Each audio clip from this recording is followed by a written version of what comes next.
Karena Roh Allah sedang bekerja. Sekali lagi, Roh Kudus hadir di sini. Roh Kudus hadir di sini. Mengalir di bait suci. Perkara ajaib terjadi, kuasa mujizat nyata. Karena Roh Allah sedang bekerja. Tiada yang mustahil, dan tiada yang sukar. Bila Roh Allah turut bekerja, tiada yang mustahil bagi orang percaya. Karena Roh Allah turut bekerja di antara kita.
Tuhan. Kami boleh merasakan jamahan-Mu Tuhan. Kami boleh merasakan sukacita Tuhan saat kami memuji membesarkan nama-Mu. Terima kasih, dan kami percaya pujian kami naik di hadapan Engkau Tuhan. Dan saatnya kami akan mendengarkan firman-Mu. Berkati kami dengan firman-Mu Tuhan. Engkau turun, oh Tuhan, memberikan berkat firman kepada setiap kami yang ada pada pagi hari ini. Yang kami pulang dengan kekuatan yang baru, berkat yang luar biasa yang daripada Engkau Tuhan. Terima kasih Tuhan. Intipan setan kuasa gelap dalam nama Yesus, hancurkan, Kau patahkan semuanya, sehingga kami bebas bila kami mendengarkan firman-Mu. Dalam nama Yesus, Kau rapi hamba-Mu pakai dengan heran. Terpuji nama-Mu Tuhan, kami siap dengar firman-Mu dalam nama Yesus. Haleluya, haleluya, amin. Puji Tuhan, saudara yang saya kasih dalam Tuhan, pada pagi hari ini kita bersyukur kepada Tuhan atas kasih sayang Tuhan, atas berkat Tuhan.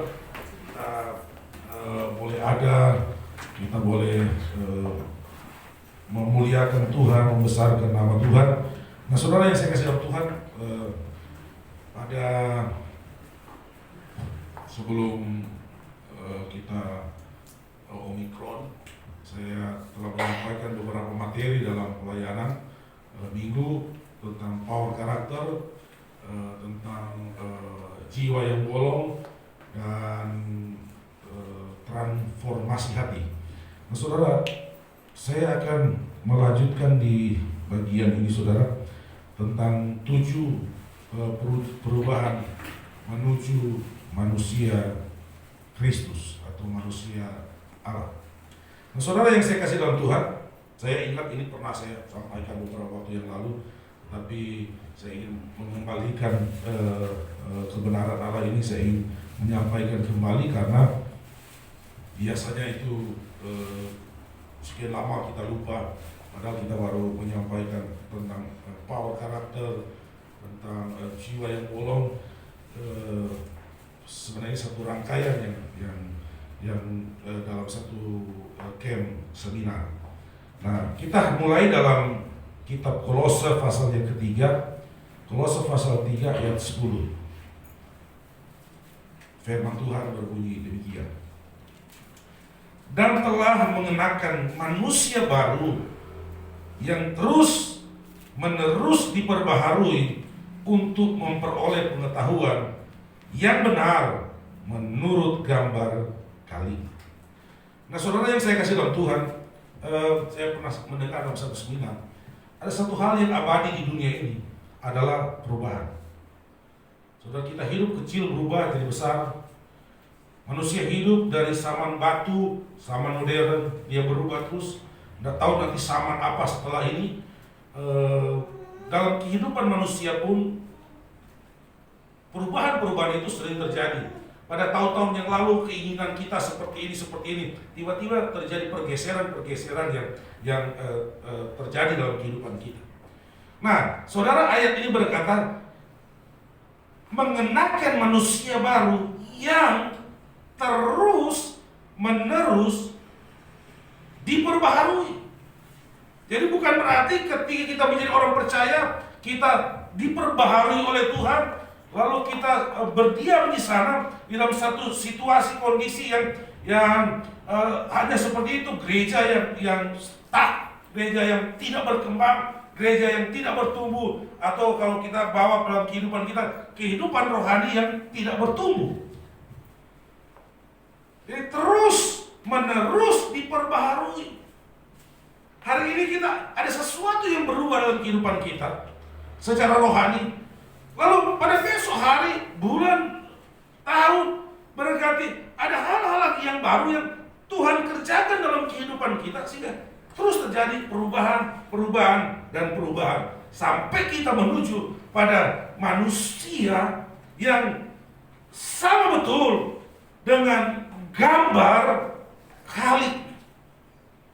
Kita menjadi manusia yang akan menuju pada kesempurnaan yang menjadi sama seperti Tuhan. Terus berubah. Nanti kita lihat sebentar, saudara. Ada 7 perubahan menuju manusia Kristus. 7 perubahan menuju gambar Khaliknya. Nah saudara yang saya kasih dalam Tuhan, Saya mau sampaikan begini saudara, perubahan suatu pilihan. Karena orang kan tidak mau berubah, udah pokoknya beginilah saya. Cukup seperti ini, saya model seperti ini, saya tidak mau berubah. Oleh sebab itu saya kata perubahan itu pilihan. Kita mau berubah, kita tidak mau berubah, yang putuskan adalah kita. Yang membuat keputusan adalah kita. Kalau kita berbicara kehidupan kerohanian, yang penting saya sudah datang ke gereja, saya sudah memuji Tuhan, ya udah, gitu aja. Tapi ada orang ingin meningkat, dia menjadi jemaat yang lebih setia lagi, dia rajin berdoa, kira-kira peningkatan seperti itu. Ada jemaat dia meningkat, dia mau terlibat di dalam pelayanan dan seterusnya. Jadi perubahan itu pilihan, kita yang pilih. Kita mau berubah atau tidak, itu kita yang tentukan. Nah saudara yang saya kasih dalam Tuhan, sebelum kita masuk pada 7 poin tersebut saudara, saya mau tambahin begini, penghambat perubahan. Kenapa terkadang orang tidak mau berubah? Kenapa terkadang orang tidak mau mengambil keputusan untuk berubah? Yang pertama saudara, penghambat perubahan, merasa diri benar. Kalau dalam kehidupan keseharian, kalau kita merasa wah saya kan orang tidak ada masalah, saya kan orang benar, saya merasa segalanya sudah baik dan tidak ada yang perlu dirubah. Saya orang sukses, apalagi yang mau dirubah? Saya orang berhasil kok. Bukan berarti orang sukses saudara, dia tidak ada hal yang perlu perubahan dalam kehidupan dia. Ini menyangkut iman. Apakah juga kesuksesan dalam kehidupan keseharian itu juga terbawa dalam kesuksesan secara iman kerohanian? Terkadang kehidupan jasmani kita merasa kita benar, kita merasa kita sukses dan lain sebagainya, akhirnya menghambat kita untuk tidak berubah.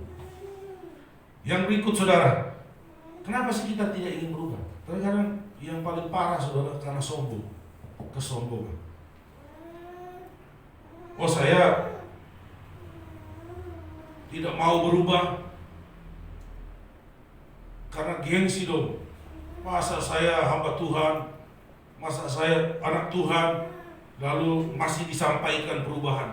Bukankah ketika saya percaya Tuhan, bukankah ketika saya mengambil keputusan untuk mengikut Tuhan, itu merupakan perubahan yang sudah terjadi. Masa saya harus berubah lagi? Sudah cari pendeta yang sempurna? Nggak ada. Kalau dia tidak sempurna berarti apa? Kembali ke Kolose tadi, yang terus menerus diperbaharui. Supaya apa? Supaya memperoleh pengetahuan yang benar menurut gambar kaliknya. Saudara yang saya kasih dalam Tuhan,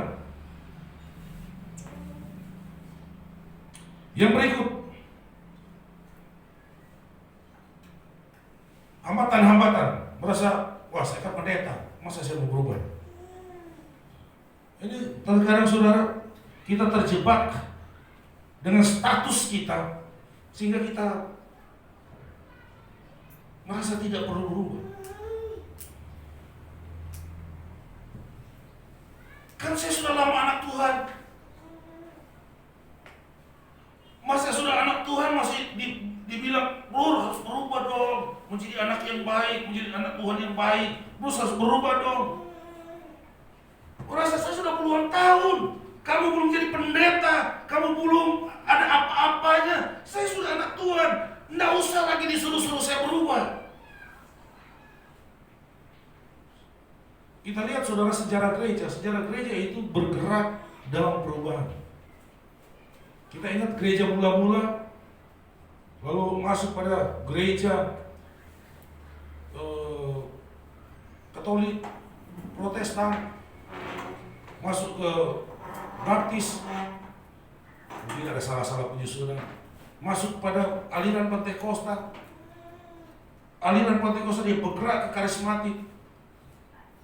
Ada terjadi pergerakan. Kenapa? Ada kebenaran yang baru yang Tuhan buka, yang menuntut terjadinya perubahan. Tadinya orang Pentakosta merasa, aliran Pentakosta merasa itu sudah paling jago, sudah paling hebat, di mana Roh Kudus bekerja dengan luar biasa. Tiba-tiba ada kegerakan baru yang terjadi. Nah saudara, saya mau katakan, jadi jangan karena status kita juga telah membuat kita untuk ketika berbicara tentang perubahan, kita tidak bisa menerima karena kita merasa kita itu sudah sempurna, kita sudah seperti gambar Allah. Pada kenyataannya tidak dibuktikan dalam kehidupan kita sehari-hari, di mana ada banyak hal yang terjadi dengan kita, itu pemberontakan dalam hati kita, kekecewaan yang ada dalam hati kita, yang menunjukkan kita belum seperti gambar Allah. Karena Allah itu tidak kecewa, Allah itu tidak marah, Allah itu tidak dendam, Allah itu tidak ada kepahitan, Allah itu betul-betul penuh kasih. Nah, kalau masih ada hal-hal yang kita rasa memang kita harus berubah. Saya puluhan tahun sudah jadi gembala, tapi masih banyak hal yang saya nanti pada poin-poin tertentu nanti saya sampaikan pengalaman saya dan bagaimana saya harus berubah sekalipun saya sebagai hamba Tuhan,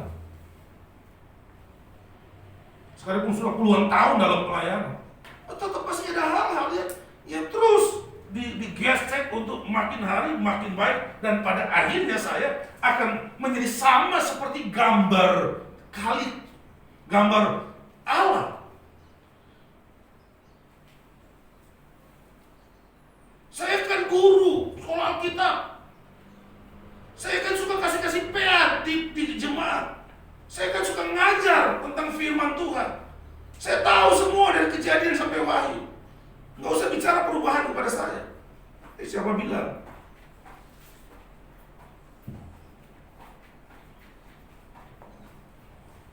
Saudara yang saya kasih dalam Tuhan, merubah orang tidak mudah, saudara. Tidak mudah.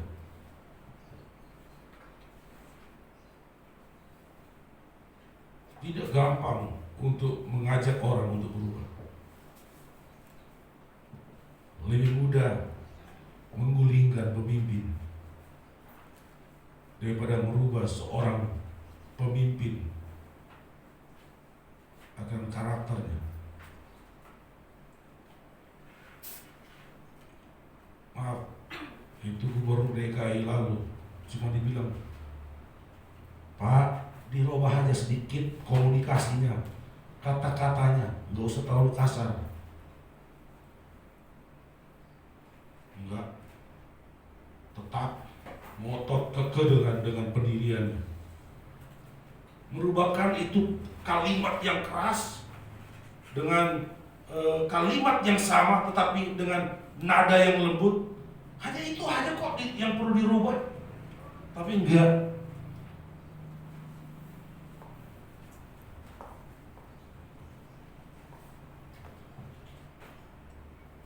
Akhirnya daripada kau tidak mau berubah, lebih baik pemimpin yang harus dirubah, diganti. Saya katakan, terkadang orang dia gengsi sombongnya, angkuhnya, dia bertahan padahal sedikit saja bergeser, dia aman. Enggak menjadi masalah. Tapi saya katakan betapa susahnya untuk orang ketika diajak untuk berubah. Berubah bukan berarti kita kalah. Berubah bukan berarti kita menjadi lemah. Bukan. Pastinya kalau itu tuntutan yang, kecuali kita dari orang percaya kita disuruh berubah untuk menjadi orang yang meninggalkan iman. Kecuali dalam hal kita melakukan yang benar, lalu kita disuruh berubah untuk melakukan yang jahat, itu tentunya apapun risikonya, kita akan tetap bertahan, kita tidak mau. Tapi perubahan yang saya ingin sampaikan pada saat ini, menurut firman Tuhan kan, apa yang kita baca, menjadi manusia yang baru, mempunyai pengetahuan yang benar. Kalau pengetahuan yang benar kan berarti bukan sesuatu yang salah, bukan sesuatu yang melanggar hukum, bukan sesuatu yang bertentangan dengan firman Tuhan. Pengetahuan yang benar yaitu sesuatu yang mengarahkan hidup kita kepada jalan yang benar, mengarahkan hidup kita sesuai dengan firman Tuhan. Itu yang kita perlu lakukan dalam kehidupan kita, sehingga perubahan bukan sesuatu yang haram bagi kita. Perubahan bukan sesuatu yang menyakitkan, mungkin secara tubuh memang menyakitkan, tapi secara rohani justru kita bersyukur, sekalipun itu mungkin menyakitkan secara tubuh, tetapi itu akan membawa kepada sesuatu yang jauh lebih baik dalam kehidupan kita.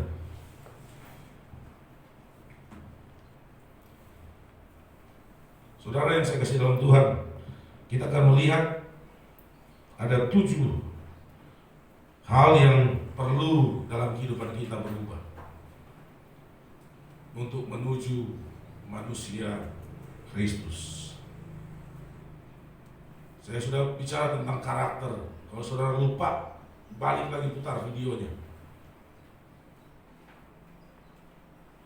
Saya sudah bicara tentang jiwa yang bolong. Kalau saudara lupa, saudara buka lagi. Saudara lihat. Nah, itu pun saudara tahu semuanya. Tanpa diikuti perubahan dalam hidup saudara, maka percuma. Oh, saya tahu bagaimana karakter yang baik, bagaimana menerima dan menghargai orang lain, menerima karakter anugerah Tuhan bagi seseorang, dan saya harus menerima itu sekalipun itu bertentangan dengan karakter saya, sifat saya harus menerima, karena itu pemberian Allah dan saya harus hargai itu. Saya sudah mengetahui bagaimana orang yang jiwanya bolong. Saya mengerti betul bagaimana tanda-tanda, bagaimana. Tapi kalau kita tidak berubah, saudara, menjadi percuma. Saya sudah belajar tentang transformasi hati atau perubahan hati. Tidak ada guna semua, saudara, kalau itu hanya sebatas pengetahuan. Nah, yang pertama sudah kita akan lihat, pastinya hari ini tidak selesai, karena 7 perubahan. Yang pertama, perubahan pola pikir.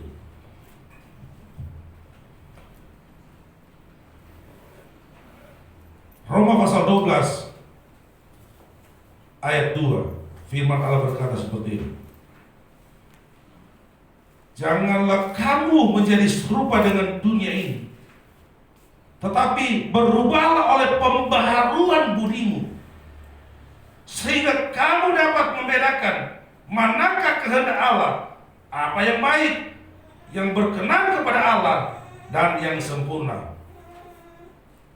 Saudara yang saya kasih dalam Tuhan, kita harus merubah, kita harus memberi perubahan dalam pikiran kita.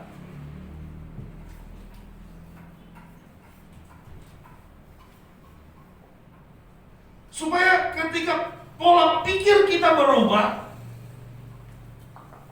maka kata Roma pasal 12 ayat 2, maka dia akan menuntun kita untuk mengerti apa yang berkenan kepada Tuhan dan apa yang tidak berkenan, apa yang baik dan apa yang tidak baik.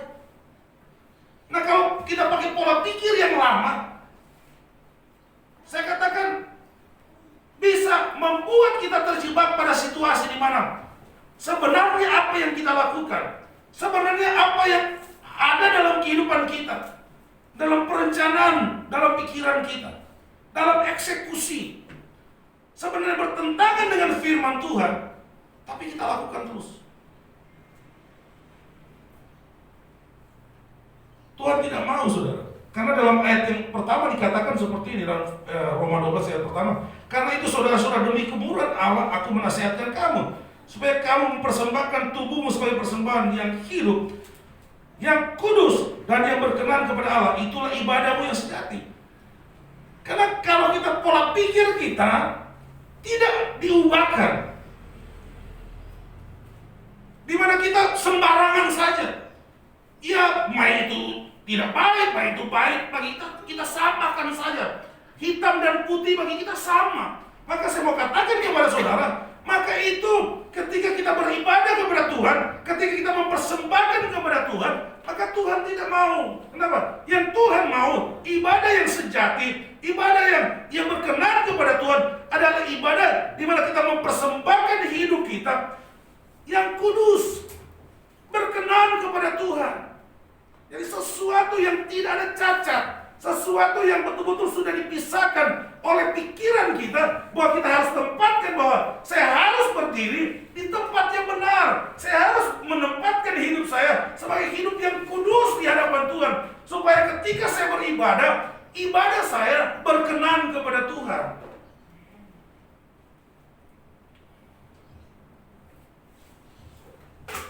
Terkadang bersyukurlah, memuji Tuhan, tapi pikiran ini lagi marah-marah. Tuhan, kok kenapa saya begini?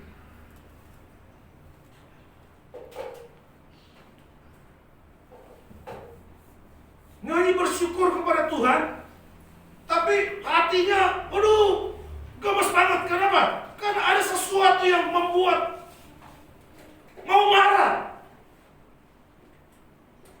Tapi nyanyi bagus sih, nyanyi bersyukurlah pada Tuhan, sebab Dia baik.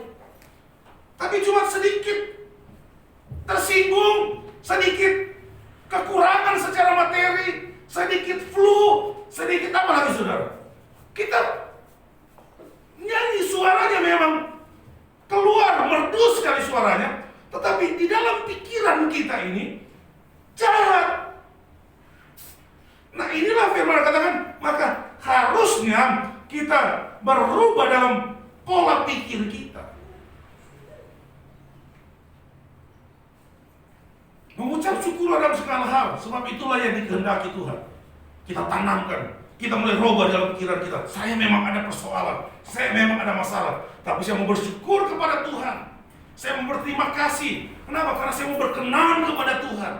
Rubah pikiran-pikiran yang mengganggu, cara berpikir yang mengganggu kita, sehingga kita mulai tidak berkenan kepada Tuhan. Kita mulai rubah, sehingga kita menemukan pola pikir kita adalah pola pikir ilahi, pola pikir Allah yang berkenan kepada Tuhan.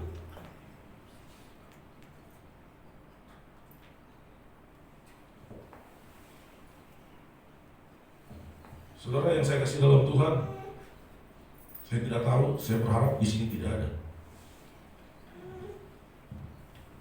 Terkadang kita bisa menutupi pikiran jahat kita, karena pikiran itu sesuatu yang rahasia, yang tidak ada yang tahu.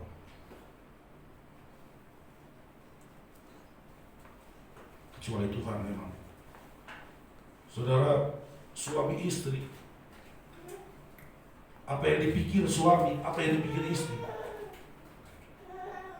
apa yang dipikir suami belum tentu istri tahu, bahkan tidak tahu. Sekiranya Habel tahu pikiran Kain,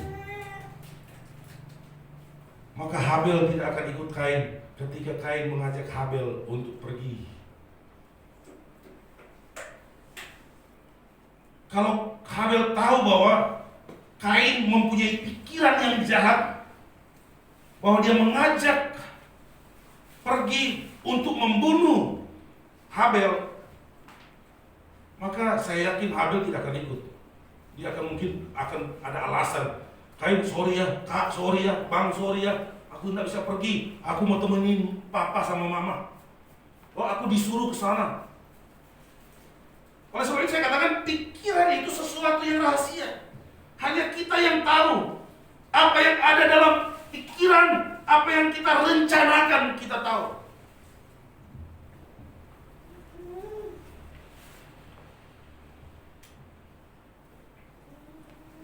Mungkin ada istri yang pernah kesel sama suami, sampai mungkin berpikir, saya mau berpisah dengan Anda, saya ingin tinggalkan Anda karena saya sudah tidak tahan.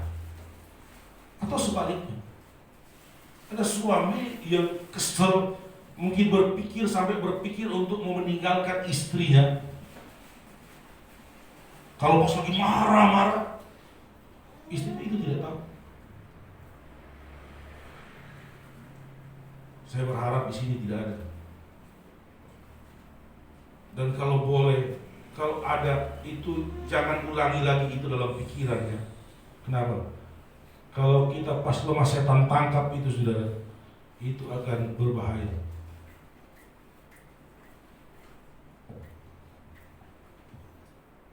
Sekalipun saya katakan sesuatu yang jahat dalam pikiran kita, maka tidak ada yang tahu. Oleh sebab itu, saudara, banyak kali juga dalam pikiran kita baik sekali, karena orang tidak tahu, sehingga terkadang orang curiga, orang berpandangan salah. Padahal sebenarnya pada dasarnya kita baik sekali, pikiran kita tulus sekali. Ketika kita menyampaikan sesuatu sebenarnya tulus sekali, baik sekali. Tapi karena sesuatu yang lahir dari pikiran, orang tidak bisa membacanya. Karena akhirnya ada perasaan-perasaan curiga juga dari orang lain. Tapi saya mau katakan kepada saudara, perasaan curiga pun itu lahir dari pikiran yang salah. Oleh sebab itu mari kita ubah pola pikir kita. Kita bawa pola pikir kita pada pola pikir ilahi, pola pikir yang benar. Kenapa? Sekalipun mungkin orang mempunyai pandangan pikiran yang salah, tetapi kita menangkap itu dulu sesuatu yang benar. Terserah nanti, daripada saya curiga, daripada saya marah, daripada saya kesel, enggak, saya tidak mau berdosa. Kalau pada dasarnya dia salah, pada dasarnya dia niat jahat kepada kita, itu urusan dia dengan Tuhan. Tapi urusan saya, pola pikir saya harus benar, pola pikir saya harus positif. Supaya apa? Supaya berkenan kepada Tuhan. Saudara yang saya kasih dalam Tuhan,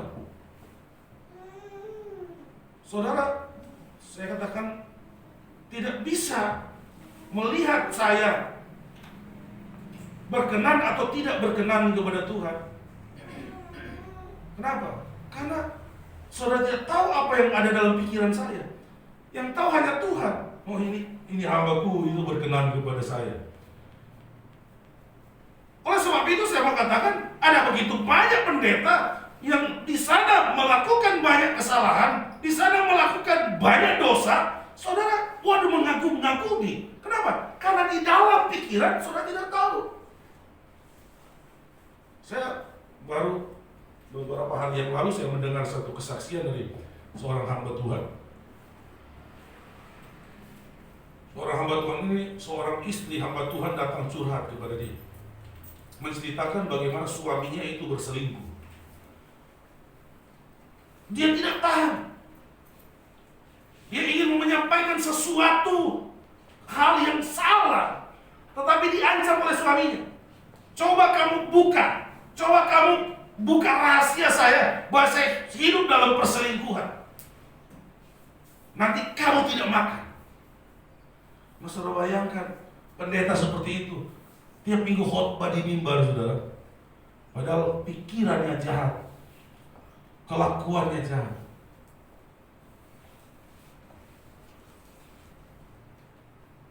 Oleh sebab itu, saya mengajak saudara, mari kita mau merubah pola pikir kita, mau sama seperti Tuhan. Kenapa? Karena Tuhan pasti membela kita. Kalau kita punya pikiran yang baik,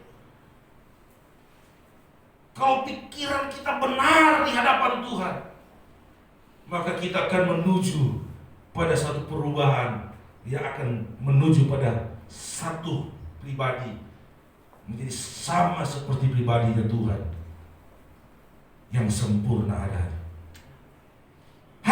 kita memang belum sempurna. Oleh sebab itu kita terus berubah. Setiap saat kita mau berubah. Kalau dulunya ada sedikit-sedikit pikiran yang curiga, pikiran yang negatif, pikiran yang tidak berkenan kepada Tuhan, sedikit-sedikit mungkin, karena tidak bisa drastis mungkin, karena tiba-tiba kita harus berubah. Mungkin pelan-pelan, enggak apa-apa, tapi kita berusaha. Tuhan tahu usaha kita. Kita berusaha pelan-pelan, kita mau berubah. Saya harus berpikir positif. Ketika kita berpikir positif, kita diganggu dengan pengalaman masa lalu. Lalu kita mulai berpikir negatif. Kita harus lawan. Sehingga yang terjadi nanti, kita mengalami kemenangan ketika pikiran kita sesungguhnya dipegang oleh Tuhan, dipegang oleh kebenaran. Sehingga pola pikir kita menjadi sama seperti pola pikir Allah.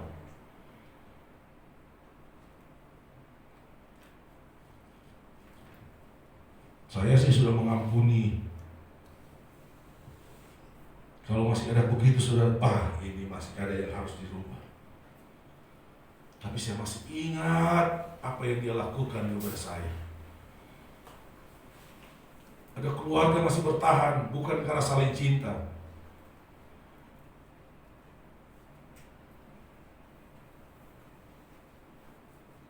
Ada keluarga yang masih seperti kelihatan utuh.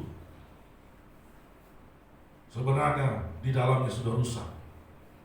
Kenapa? Karena ada pengalaman masa lalu yang masih tertanam dalam pikiran. Entah itu di pikiran istri, entah itu di pikiran suami, yang membuat rumah tangga itu kehilangan sebenarnya sukacita bahagia. Bertahan bukan karena cinta, tetapi nggak enak sama anak-anak, nggak enak sama pendeta, nggak enak sama keluarga. Oke lah, bertahanlah. Sejauh masih bisa kuat katanya, tetap akan bertahan. Tapi tidak lagi didasari oleh karena pikiran yang benar terhadap pasangan. Yang kedua, saudara, perubahan pola emosi. Saudara, pikiran menciptakan emosi. Kalau salah, itu bisa berbahaya. Saudara ingat ketika Kain berkata dalam pikiran dia, kok kenapa persembahan Habel saja yang diterima, sedangkan persembahan saya tidak? Itu dalam pikiran dia berkecamuk. Lalu akhirnya emosi dia tidak terkendali. Emosi dia meningkat. Dan dia mengambil keputusan yang salah. Berapa banyak kali saya mau katakan, terkadang sudah terjadi, baru kita menyesal. Kenapa itu? Karena emosi kita yang tidak terkendali. Ketika terjadi satu peristiwa, maka emosi yang tidak terkendali terkadang membawa keputusan yang salah, yang mengakibatkan suatu kesalahan, yang mengakibatkan suatu situasi yang bisa merugikan kita.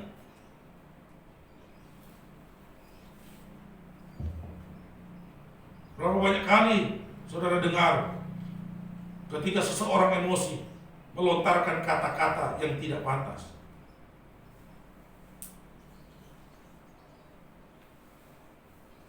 Ketika emosi mengeluarkan kata-kata yang mengandung risiko yang besar. Di sini nggak ada. Tapi kalau saudara lihat di sinetron banyak. Ketika keluarga berantem, tiba-tiba keluar perkataan yang lahir dari karena emosi yang tidak terkendali. Kalau begitu kita cerai.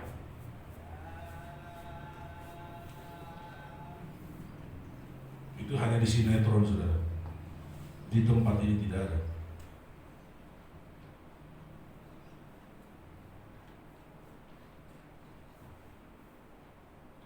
Sebab itu emosi kita harus diubah.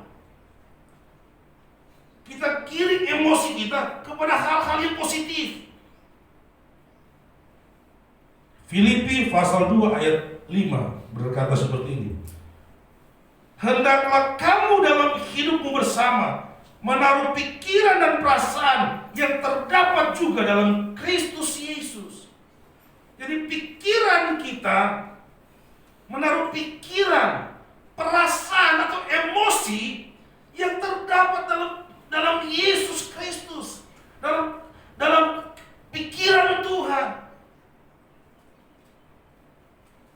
Karena Tuhan tidak pernah, ketika ada satu peristiwa terjadi, Tuhan tidak pernah melontarkan satu perkataan yang karena emosi, lalu perkataan itu keluar adalah perkataan yang negatif.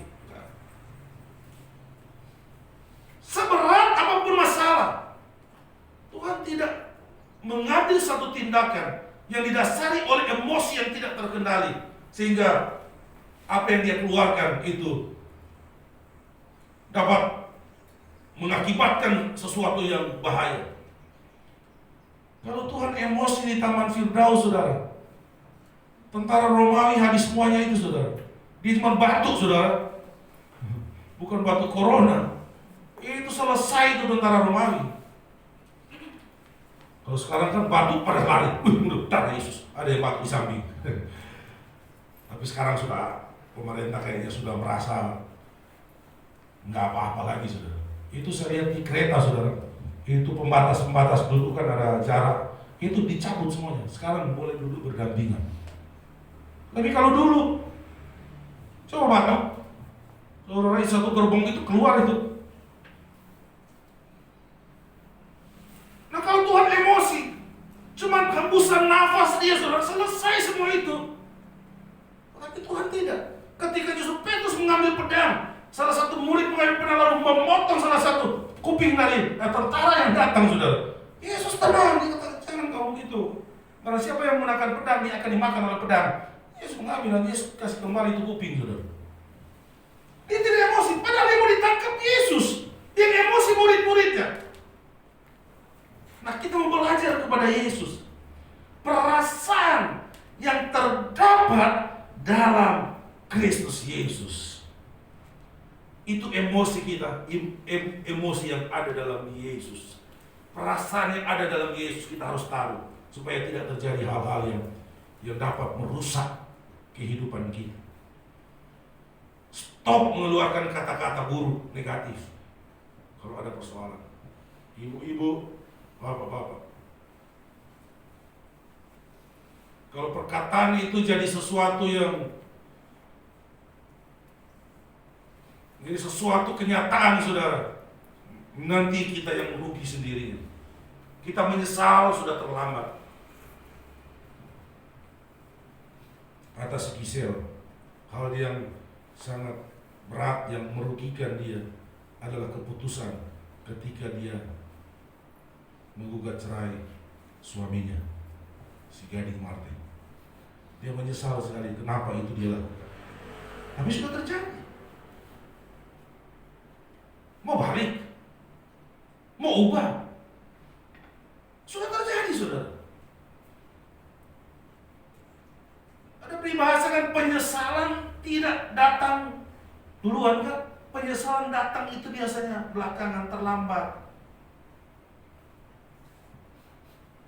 Saudara emosi yang tidak terkendali, lalu saudara tiba-tiba pukul orang. Habis saudara pukul orang, saudara yang dipenjara. Menyesal ketika sudah di kantor polisi.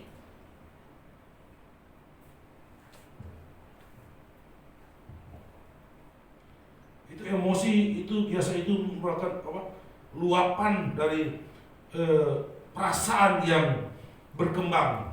Oleh karena ada sesuatu yang memicu. Kira-kira seperti itu, saudara. Emosi adalah luapan perasaan yang berkembang oleh karena ada satu peristiwa, ada sesuatu yang memicu. Orang tua terkadang itu mulai emosinya mulai naik kalau anaknya itu sudah malam belum datang, jam 9 belum datang, telepon. Di mana? Ntar lagi. Setengah 10 belum pulang. Halo, di mana? Ntar lagi. Mulai naik itu, saudara, mulai emosi. Tunggu aja, lewat jam 10. Itu emosinya tur. Ini ada sesuatu yang memicu. Dia berkembang secara spontanitas keluar. kita harus ubah. Kita harus berpikir jernih sehingga emosi kita dapat terkendali. Kalau emosi kita sudah tidak terkendali, itu sudah berbahaya. Amsal pasal 19 ayat 19 berkata seperti ini. Orang yang sangat cepat marah akan kena denda atau kena hukum deh. Marah mukul orang kan itu kena hukum. Karena jika engkau hendak menolongnya, engkau hanya menambah marahnya. Coba orang lagi marah saudara, menasehati, biasa nggak masuk itu. Orang berantem emosi di jalan saudara, terkadang kita kan kadang-kadang mau janganlah, nggak usah berantem, nggak bagus itu dia. Oh, dia makin marah. Justru saudara yang mau memisahkan, saudara yang mau kadang-kadang kena tojok juga. Saudara yang memisahkan orang yang lagi emosi, justru seperti menambah kemarahan orang yang lagi marah. Tuhan jadi anak Tuhan, apapun saya tidak mau emosi. Amsal 14 ayat 29. Orang yang sabar besar pengertiannya, tetapi siapa cepat marah membesarkan kebodohan. Siapa yang suka marah di situ? Siapa yang suka cepat marah?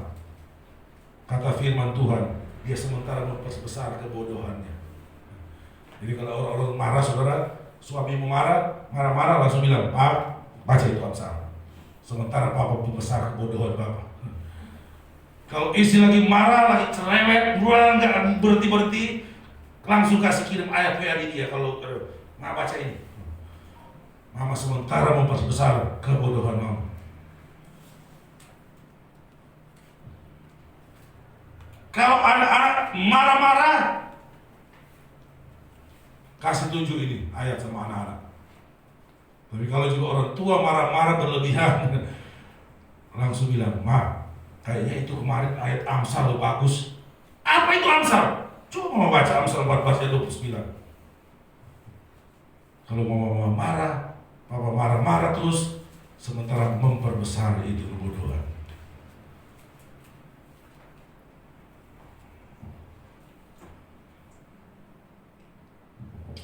Saudara yang saya kasih tahu Tuhan, saya sampaikan di sini saja dulu saudara, karena sudah mau setengah 11. Kita akan lanjut pada minggu yang akan datang. Tapi mulai sekarang sudah mulai tanamkan bahwa perubahan adalah sesuatu yang abadi di dunia ini.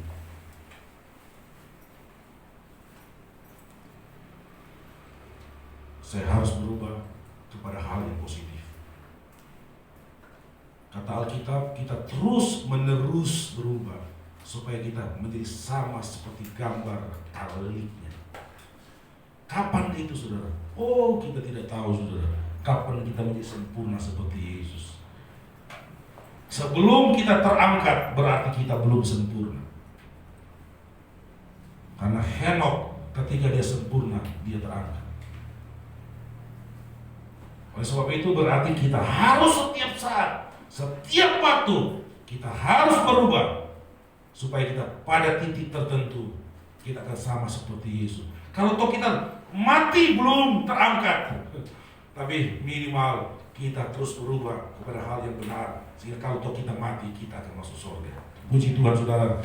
Kita akan lanjut pada waktu yang akan datang karena saya tidak tahu apa minggu depan ada tamu karena hari ini minggu ini terlalu banyak tamu di Jakarta. Kurang lebih 900-an pendeta GPD atau 1000-an lagi kumpul mulai tanggal hari Selasa, kumpul di Hotel Mercure ya, di Jakarta. Mereka akan bersidang untuk memilih pimpinan yang baru. Kita akan nyanyi satu pujian saudara. Saya mati aja ini. Kita nyanyi pujian mungkin baru, pujian yang baru. Bersyukurlah. Kita akan